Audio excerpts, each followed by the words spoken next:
Reconnaissance. Langkah awal. Hacker mengintai target. Reconnaissance adalah tahap awal dan krusial dalam setiap operasi keamanan siber, baik ofensif maupun defensif. Ini adalah proses pengumpulan informasi sebanyak mungkin tentang target sebelum melakukan tindakan lebih lanjut.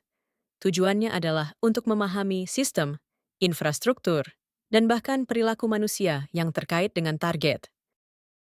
Bayangkan seorang detektif yang mengumpulkan petunjuk sebelum memecahkan kasus. Reconnaissance memungkinkan kita untuk mengidentifikasi potensi kerentanan dan merencanakan strategi yang efektif. Tanpa reconnaissance yang memadai, kita seperti berjalan dalam kegelapan. Reconnaissance terbagi menjadi dua kategori utama, pasif dan aktif. Perbedaan utama terletak pada interaksi langsung dengan target.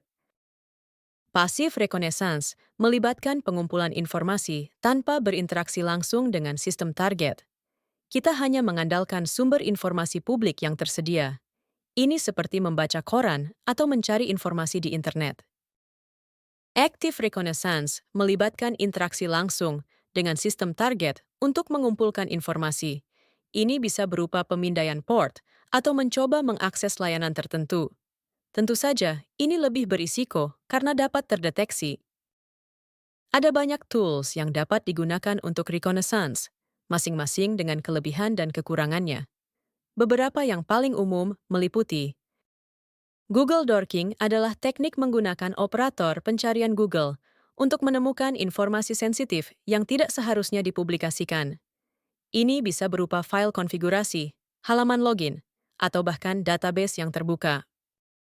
The Harvester adalah tool yang digunakan untuk mengumpulkan alamat email, nama subdomain, dan informasi lainnya yang terkait dengan domain target.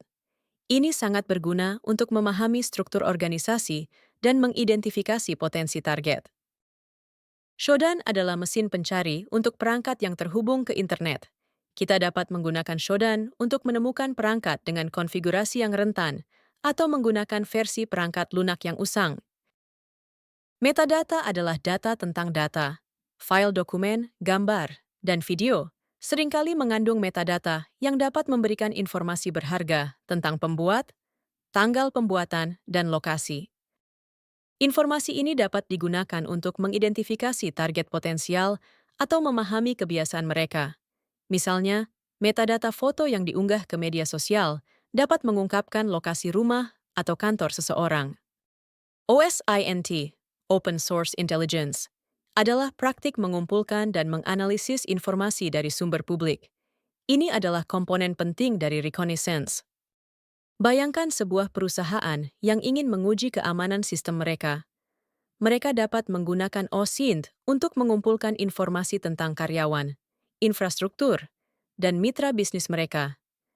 Informasi ini kemudian dapat digunakan untuk mensimulasikan serangan dan mengidentifikasi celah keamanan. Tujuan mempelajari teknik reconnaissance bukanlah untuk melakukan tindakan ilegal. Sebaliknya, kita belajar berpikir seperti hacker untuk memahami bagaimana mereka beroperasi dan bagaimana kita dapat melindungi diri kita sendiri. Dengan memahami teknik reconnaissance, kita dapat mengidentifikasi potensi kerentanan dan mengambil langkah-langkah untuk memperbaikinya. Ini adalah bagian penting dari strategi keamanan siber yang proaktif. Reconnaissance adalah langkah penting dalam setiap operasi keamanan siber. Dengan memahami teknik dan tools yang digunakan, kita dapat melindungi diri kita sendiri dan organisasi kita dari serangan. Ingatlah untuk selalu bertindak dengan etika dan mematuhi hukum yang berlaku.